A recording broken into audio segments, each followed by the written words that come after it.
गुरुर्ब्रह्मा गुरुर्विष्णु गुरुर्देवो महेश्वरा गुरु साक्षात् परब्रह्मा तस्मै श्री गुरवे नमः। तस्मै श्री गुरवे नमः। तस्मै श्री गुरवे नमः।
एक आश्रम होता आणि त्या आश्रमामध्ये अनेक शिष्य आई बाबांना सोडून विद्या घेण्यासाठी येत असे.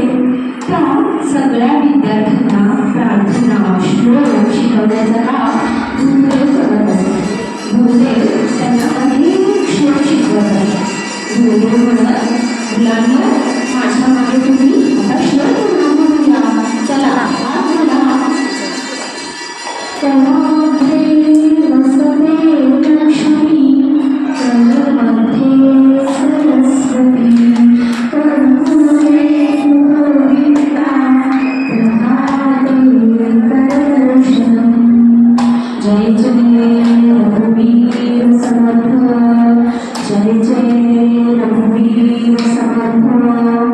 सगळे शिष्य गुरुदेवांची आज्ञा प्रमाण मानून सकाळी लवकर उठून शिकत असे. त्यातल्या काही शिष्यांना जंगलातली वाळलेली लाकडं तोडून आश्रमामध्ये स्वयंपाक करण्यासाठी घेऊन येत असत. काही शिष्यांना विहिरीतलं पाणी घागरीने शेंदून ते आश्रमामध्ये स्वयंपाक करण्यासाठी गुरुदेवांना पूजेसाठी आणण्याचं काम काही शिष्य करत असत. तर काही शिष्यांना आश्रमामध्ये झाडाचा सगळा पाला कचरा साफ करून आश्रम स्वच्छ करण्याचं काम काही शिष्य करत असे.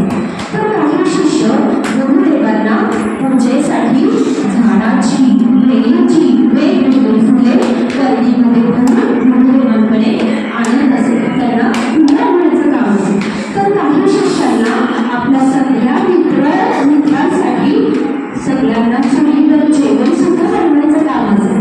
सगळे शिष्य आपल्या गुरुदेवांचं काम सांगितलेलं मिळून मिसळून करत असत. आणि तुम्हाला माहिती का मुलांना, एके दिवशी सगळे आपापले काम करत असताना काय झालं, आकाशामध्ये एकदम काळे काळे ढग पाठवून आले. कडकडाट सुरू झाला आणि एवढा पाऊस पडायला सुरुवात झाली. सगळे शिष्य आणि बापरे पाऊस आला असं म्हणून सगळेजण आश्रमाकडे गुरुदेवांना सांगण्यासाठी निघाले. सगळे शिष्य गुरुदेवांकडे आले. सगळं आंघोळ पाऊस तर थांबत नव्हता. सगळे शिष्य गुरुदेवांकडे आले आणि गुरुदेवांना त्यांनी सांगितलं, गुरुंच्या आश्रमामध्ये जवळ एक शेत होतं आणि त्या शेतामध्ये धान होता. जोरदार पाऊस पडत असल्यामुळे त्या शेताचा बाण फुटून शेतामध्ये पाणी येत होतं. सगळ्या शिष्यांनी गुरुदेवांना सांगितलं, गुरुदेव आपल्या शेतातला बाण पावसाने फुटलेला आहे. सगळं पाणी शेतामध्ये वाहून यायला लागलेलं आहे. काय करावं? सगळे शिष्य घाबरले. मग गुरुदेव म्हणाले, ठीक आहे थांबा. गुरुदेवांनी सांगितलं, चला उठा आणि सगळ्यांनी त्या शेताकडे जा आणि बाण बुजवा.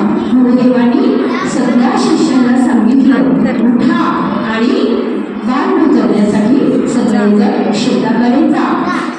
गुरुदेवांनी सांगितलेले प्रमाण मानून सगळे शिष्य शेताकडे बाण बुजवण्यासाठी निघाले. पाऊस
असे करत करत काही जण भूक लागली म्हणून, काही जण अंधारात आला म्हणून बरेच शिष्य आश्रमामध्ये गेले. आता फक्त थोडे शिष्य त्या बांधाजवळ पोहोचले आणि त्यातला अरुणी आणि त्याचा मित्र असे 2 शिष्य त्या बांधाजवळ आले आणि अरुणीच्या मित्राने अरुणीला हलवलं. अरे अरुणी, चल चल उठ, खूप वेळ झाला बाबा, हे काम करायला होत नाही, मला तर कंटाळा आला, चल ना आपण जाऊया आश्रमामध्ये. आणि त्यांनी अरुणीला बोलावलं. तर अरुणी म्हणाला, नगर गुरुदेवांनी सांगितलेलं हे काम मी करतोय, तुला भूक लागली असेल तर तू जा आश्रमामध्ये, मी हे काम करतोय.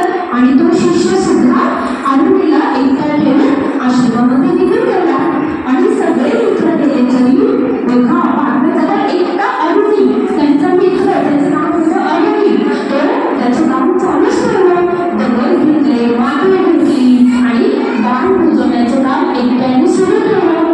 तरी सुद्धा बाण काही केल्यास बुजत नव्हता, कारण पाण्यामध्ये खूप शक्ती होती, ते बाण काही केल्यास बंद होत नव्हता.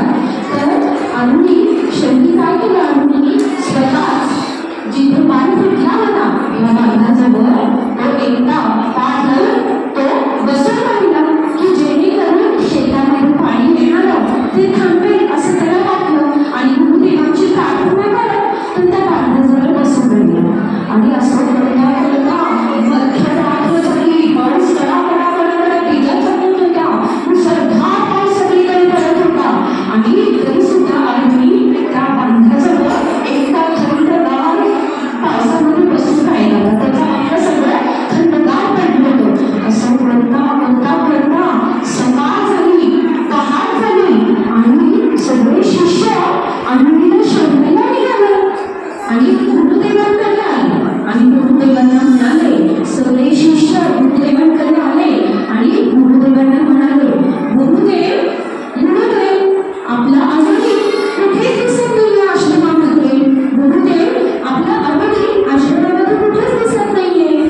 त्यावर गुरुदेव म्हणाले, ठीक आहे, आपण गुरुदेव उभे राहिले आणि सगळ्या शिष्यांना त्यांनी सांगितलं की उठा. सगळे शिष्यांना गुरुदेवांनी सांगितलं उठून उभे राहा आणि आपण सगळे मिळून आपल्या अरुणीला शोधून काढूया. अरुणी कुठे आहे, रात्रभर दिसला नाहीये, चला माझ्याबरोबर तुम्ही देखील अरुणीला शोधायला चला. आणि सगळे शिष्य गुरुदेवांच्या मागे अरुणीला शोधायला निघाले. अरुणी, बाळ अरुणी, तू कुठे आहेस? अरुणी, बाळ अरुणी, तू कुठे आहेस? त्यांचे सगळे मित्र, अरुणीचे सगळे मित्र पूर्ण शेताच्या बाहेर आजूबाजूला अरुणीला शोधायला लागले. आणि पाहतो तर काय, बांधाच्या जवळ आल्यानंतर गुरुजींना अरुणी बांधाच्या जवळ असा झोपलेला, डोळे बंद करून दिसलेला गुरुदेवांना दिसला. गुरुदेवांनी अरुणीला उठवलं आणि अरुणीला म्हणाले, बाळ अरुणी. गुरुदेवांनी अरुणीच्या पाठीवरून हात फिरवला, प्रेमाने हात फिरवला आणि अरुणीला म्हणाले, अरुणी, तू स्वतः एकट्याने या बाण बुजवण्याचं काम केलंस, या सर्वांसाठी तू स्वतःचा जीव धोक्यात घातलास. त्यावर अरुणी म्हणाला, गुरुदेव, मी आपण सांगितलेलं का, आपण सांगितलेली आज्ञांचं पालन केलं. पुन्हा गुरुदेवांनी त्याला शाबासकी दिली आणि सगळ्या शिष्यांकडे बघून ते म्हणाले, पाहिलं गुरुनानक, या अरुणीने आपल्या सर्वांसाठी गुरुच्या आज्ञेसाठी स्वतःचा जीव धोक्यामध्ये घातला आणि हे शेतामध्ये येणारं पाणी थांबवलं, बाण बुजवण्याचं काम केलं. आणि खूप त्याला शाबासकी. आणि तुम्ही सुद्धा या अरुणीसारखे गुरुच्या आज्ञेचं पालन करा, खूप मोठे व्हा, माझा तुम्हाला आशीर्वाद आहे. असे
त्यांना भेटायला जात होते. मग त्यांनी बघितले की रामदास स्वामी खूप आजारी आहे. रामदास स्वामींना त्याने वंदन केले आणि विचारले, स्वामी ह्याच्यावर उपाय काय? मग श्री स्वामी समर्थ म्हणले, ह्याच्यावर एकच उपाय आहे, ते आहे वाघिणीची भूक. मग महाराज जंगलात निघाले. त्यांना एक गुफे दिसली. त्या गुफेजवळ एक वाघीण त्यांच्या पिल्लाबरोबर बसलेली दिसली. वाघीण महाराजांना पाहताच जोरात रडायला लागली. पण महाराज घाबरले नाही. वाघिणीने महाराजांनी वाघीला वंदन केले आणि सांगितले, वाघीण, आमच्या समर्थांची प्रकृती बरी नाही, तू मला तुझे दूध देशील का?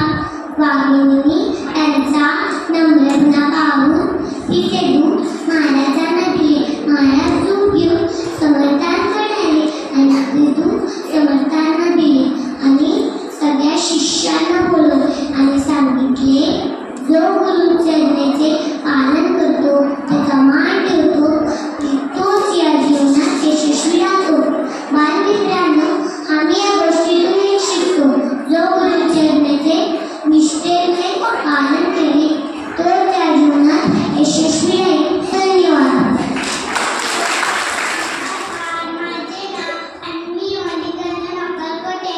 माझ्या शाळेचे नाव शिप्रा मंडळी शिशु शाळा जुळय सोलापूर, मोठा गट निशिगंध. आज गुरुपौर्णिमा आहे. त्यानिमित्ताने आपण इथे सर्वजण जमले आहोत. येथील माझ्या सर्व गुरुजनांना साष्टांग नमस्कार.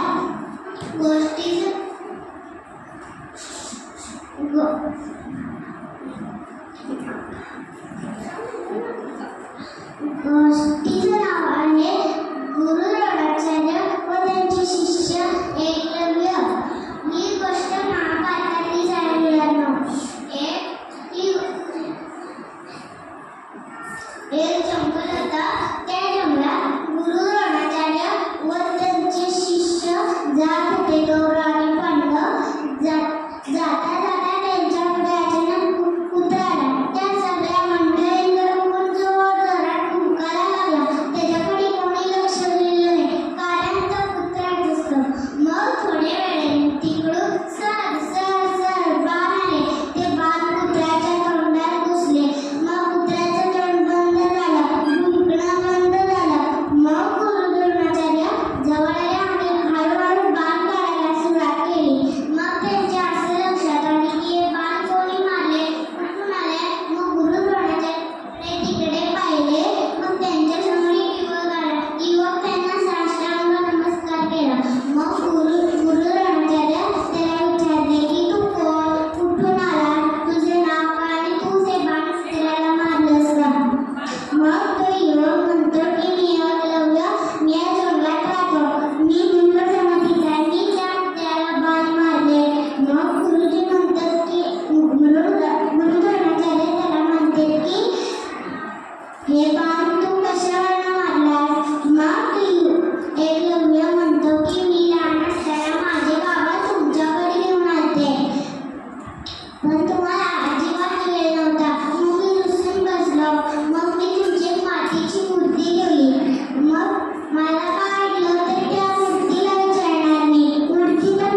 पूर्वांगीण काम केल्यासारखा आनंद.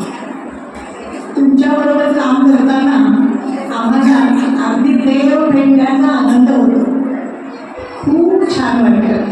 आम्ही काय या सगळ्यांनी शिक्षिका आम्ही खूप खूप भाग्यवान आहोत की अशा लहान मुलांबरोबर आम्हाला वावरायला मिळतं. खूप छान वाटतं. आता शाळेत तुम्ही येता की नाही तर छान छान लक्ष द्यायचं. मी काय सांगते जरा हाताची घडी करता येते का बघू बरं मला. अरे वा येते की सगळ्यांना येते हाताची घडी. अरे वा वा छान छान. असं असं ताट दिसलं ना की छान आपल्याला ऐकायला मिळतं. छान बसायचं चेहरे हसतच ठेवायचे. तर मी काय सांगत होते शाळेत आलात ना की प्रार्थना राष्ट्रगीत सगळे श्लोक हे सगळं बाईंबरोबर आपण मन लावून म्हणायचं. रोज म्हटल्यामुळे बाईंच्या बरोबर म्हणत राहायचं. मग आपलं आपोआप पाठ होतं. सगळं पाठ होतं आपलं. आणि मग वर्गात जाता की ओळीने तुम्ही वर्गात गेल्यावर छान बसायचं. बाई गाणी शिकवतात आपल्या गीता ते किती छान छान गाणी शिकवतात. सगळी गाणी बाईबरोबर म्हणायची. मग ती आपली पाठ होतात. बाई कोणती गोष्ट सांगताय नीट लक्ष द्यायचं म्हणजे ती गोष्ट पण आपल्या छान लक्षात राहते. आणि अक्षर शिकवतात अंक शिकवतात ना बाई तुम्हाला. माझ्या बोलण्याने लक्ष आहे बरं का. छान. तर अक्षर अंक बाईसारखं वळवणार नाही. बाई कशा वळवतात तसा आपला हात वळवायचा म्हणजे बाईंच्या सारखं आपलं अक्षर पण छान होतं. अगदी छान अक्षर होतं. असं सगळं ऐकलं ना की मग काय तुम्ही लवकर लवकर लवकर छान शिकणार. मोठे मोठे मोठे मोठे होणार. कोणी डॉक्टर होणार कोणी इंजिनियर होणार कोणी मोठे ऑफिसर होणार कोणी मोठे पोलीस अधिकारी होणार. मग काय हे सगळं कशामुळे होणार आपल्या गुरूंचं मनापासून ऐकल्यावर होणार. शाळेत बसल्यावर आपल्याला खूप बोलायचं असतं. आपल्या मित्रांशी बोलायचं असतं. गप्पा म्हणायच्या असतात. पण बाई शिकवताना गप्पा गोष्टी करायच्या नाही.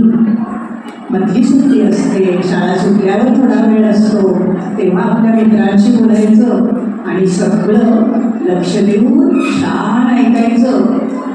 असं केलं तर मस्त तुमची छान प्रगती होणार आणि तुम्ही असे वागणार मला खात्री आहे याची.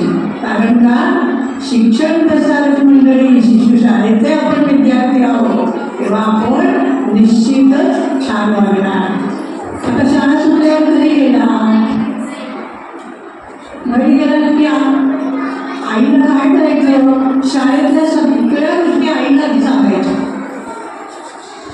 कुठलं गाणं शिकवलं कुठली गोष्ट सांगितली आईला लगेच सांगायचं. म्हणजे काय होतं आपल्या लक्षात पण राहतं आणि आईला किती आनंद होतो. खूप आनंद होतो आईला. आज काय बहिणी सांगितलं आईने विचारायच्या आपण सगळं सांगायचं म्हणजे आपल्याही छान लक्षात राहतं आणि सगळं पाठ होतं. चला पुन्हा एका हाताची घडी. का बरं हाताची घडी हळूहळू सुटते. अरे वा ताट बसायचं वा. आता गेली मधल्या सुट्टीची वेळ झाली मला माहिती आहे. लक्ष लागले कधी एकदा बाई आता सोडतात तेव्हा मी पण जास्त नाही बोलणार. पण आले आता संधी मिळाली किती छान करते तुमच्याशी बोलताना. आता मी अगदी थोडंच बोलणार. आता मी गेली काही तुम्हाला विचारणार आहे. तुम्हाला जर हो म्हणायचं असेल तर बोलून हो असं नाही करायचं. तुम्हाला जर हो म्हणायचं असेल तर असा हात करायचा. लक्षात आलं तुमच्या आलं. ठीक आहे. मग आता ऐका बरं का नीट. आपण शाळेतून घरी गेलो आपले चपला बूट आपण नीट जागेवर ठेवतो का घरी. का इकडे फेकायचं तिकडे फेकायचं. आपण चपला बूट जागेवर ठेवतो का. अरे थोडे साफ झाले. वा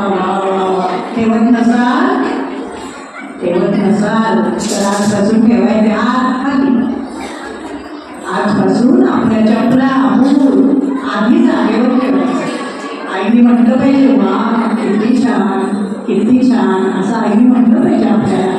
त्यानंतर शाळेचा प्रवेश काढून ठेवायचा, नाही तर त्याच्या डाग पडतात, पाणी सांडतं, आपल्याला उद्या घालायचा असतो की नाही, काढून ठेवायचा आधी. आणि हात पाय तोंड स्वच्छ धुवायचं. ते तुम्ही करता का? नक्की. वा वा वा पोटभर केलं कळतं. छान. करत नसाल तर नक्की करायचं. करत नसालच मला माहिती आहे, तुमची आई छान शिकवते तुम्हाला. त्यानंतर जेवायला बसता आई बरोबर. आईने बरोबर छान भाजी केलेली असते, छान कोशिंबीर केलेली असते. तर ती करते की नाही आई कोशिंबीर? हां, किती छान कोशिंबीर करते. मग ती भाजी कोशिंबीर सगळं आवडीने खायचं. हे मला नको, मी नाही असं अजिबात म्हणायचं नाही. आईला बरोबर कळतं तुम्ही कुठली भाजी खाल्ली पाहिजे, तुम्ही कोशिंबीर का खाल्ली पाहिजे, हे आईला बरोबर कळतं. आई आपल्या चांगल्यासाठी सगळं करते. ती तिखट भाजी करत नाही तुमच्यासाठी, छान करते. तर हे नको ते नको असं नाही करायचं, सगळं छान जेवायचं. आणि आईला पण खूप आनंद होणार आणि तुमची पण छान वाढ होणार, मोठे होणार. त्यामुळे सांगितलं की नाही, असं छान वागणार की तुम्ही छान मोठे होणार. आज मला तुमच्याशी गप्पा गोष्टी करतात आल्या, किती छान बोलायची संधी मिळाली. मला खूप आनंद झाला आहे. इथे मला बोलवल्याबद्दल मी आपल्या मुख्याध्यापिका सौभाग्यवती रजनीताई यांना धन्यवाद देते. सगळ्या शिक्षकांना धन्यवाद देते. आणि मित्रांनो तुम्हाला सुद्धा धन्यवाद. कसे हाताची घडी घालून वा वा वा कसे छान बसणार. वा खूप आनंद झालाय. पुन्हा एकदा अशी संधी मला मिळू दे. पुन्हा येईन थोड्या दिवसांनी आणि तुम्हाला विचारीन लक्षात आहे का, काय काय सांगितलं होतं, तसं करता की नाही. आणि मग तुम्ही पण म्हणणार मला माहिती हो बाई हो बाई हो बाई आम्ही करतो. आणि किती छान नाट्यकरण गोष्टीचं केलं, धीटपणाने गोष्टी किती छान सांगितल्या मुलांनी. पुढच्या वेळी बाकीच्या मुलांनी पण भाग घ्यायचा. छान तयारी करून घेतली ती शिक्षकांनी. आणि तुमचा धीटपणा बापरे, पोशाख तुमचा धीटपणा, कोणी गुरु कोणी शिष्य, अरे वा मला सगळं आवडलं.